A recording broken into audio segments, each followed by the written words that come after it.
ئێمە ئیماندار ئێمە مسلمان ئەبێت لە هەموو کەسێ زیاتر بایەخت بەچی بدەین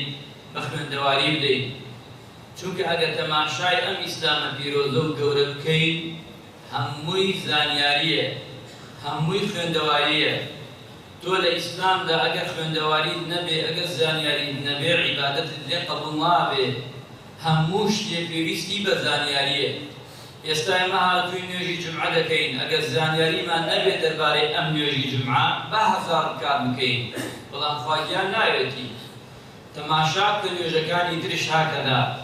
تەماشا کە ڕۆژوگرتن ئەحکامی خۆی هەیە زانیاری خۆی هەیە ئەبێت تۆ بزانی ئەگەر نەزانی چەندێ بە ڕۆژووی ڕۆژەکەت قبوڵ نابێت تەماشای حەج بکە تەماشای عومرە بکە تەماشای هەموو خەیر و سەدەقەکان و چاکەکان و باشەکان بکە هەمووی زانیاریە ئەگەر زانیاریەکەت نەبێ ئەو کردەوەت بە جوانی ناڕوا ئەو کردەوەت بە باشی ناڕوا ئەو ئاگار و ئەو کرداری کە دەیکەی خواگیان ناوێتی بە جوانی چونکە زانیاریت نییە لە نەزانیە کردووتە ئیما خوا لێت خۆش دەبێ ئیما لێت وەردەگریان لێت وەرناگرێ بۆیە تەماشا بکەین قورئانی پیرۆز داپەڕەکانی هەڵدەینەوە زۆر ئایەتی تیایە ئاماژەی پێ دەکات بەڵام ئێمە یەک ئایەت کافیمانە یەک ئایەت پێغەمبەری نازدار صلی الله علیه وسلم خوێندەوار بوو خواگیان فێری خوێندەواری کرد هەموو ئومەت هەموو دنیا هەموو جیهان سێردەمی پێغەمبەری خوا صلی الله علیه وسلم بە ئێستاشەوە هەتا قیامەتیش دەڕوات تەماشا دەکات چونکە ئەو معجزەی کە پێغەمبەری خوا صلی الله علیه وسلم هێناوێتی هەموو علمی دنیا کۆ دەبێتەوە هەموو علمی دنیا کۆ بێتەوە لە قورئانە چەندی علم پێشکەوێت ناتوانێت پێشی قورئانەکە بکەوێت چەندی علم پێشکەوێت ناتوانێت پێشی فەرمایشتەکانی پێغەمبەری نامدار بکەوێت عەلەیهی سەلات وەسەلام ئێستا زانایان و عالمان وانی کە مسلمان و غەیر مسلمانش بەردەوام ئیعجازی علمی شتی ئیسفادە شتی سوودمەندی بۆ مرۆڤەکان لە قورئان هەڵبژێرن لە ئایەتەکان لە فەرمایشتەکان هەڵبژێرن و ئەڵێن سوودی ئەمەیە خوای پەروەردگار بە پێغەمبەری خوا صلی الله علیه وسلم یەکەم وشەی کە فێر کرد باسی خوێندەواری بوو اقرأ باسم ربک الذی خلق هەتا پێغەمبەری نازدار صلی الله علیه وسلم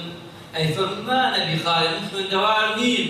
نایزانی ئەمە کێ هاتووە پێی دەڵێتە سات هەتا لە دواییدا موژدەیان پێدا کە بۆ پێغەمبەر یەکەم وشەی ئیسلام یعنی بخوێنە فێر بە با فێر بیت ئەمە ئەبێ ئەسلوبی هەموومان بێ مسلمان عەزیزەکان لە ماڵەوە منداڵەکان ئەڵێن کوڕم بخوێنە ئەگەر ساڵێک کەوت دوو ساڵ کەوت پێی مەڵێ دەرچۆ پێی بڵێ بخوێنە بەردەوام بخوێنە چونکە خوێندەواری سەرفرازی دنیا و قیامەتە نەخوێندەواری ماڕمانە چاوبەستنە ژیان نابینی بە جوانی ئەو کاتە ناتوانی لە دنیادا بحەسیتەوە چونکە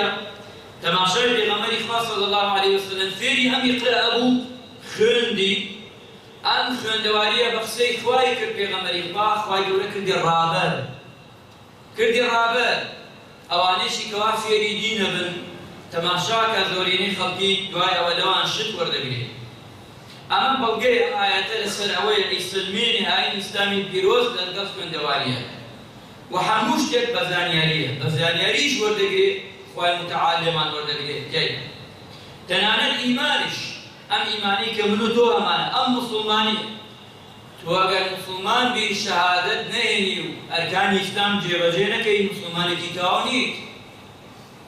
ئەگەر ئیماندار بیت ئەگەر شەشپایەکەی ئیمان بە جوانی نەچەسبێنی لە دڵی خۆتا و لە ژیانی خۆتا ئیمانت پێی نەبێ بە غەیبیات ئەوە ئیماندارێکی تەواو نییە کەواتە هەمووی دەگەڕێتەوە بۆ ئەوەی لە خوێندەواریەوە دەست پێ دەکات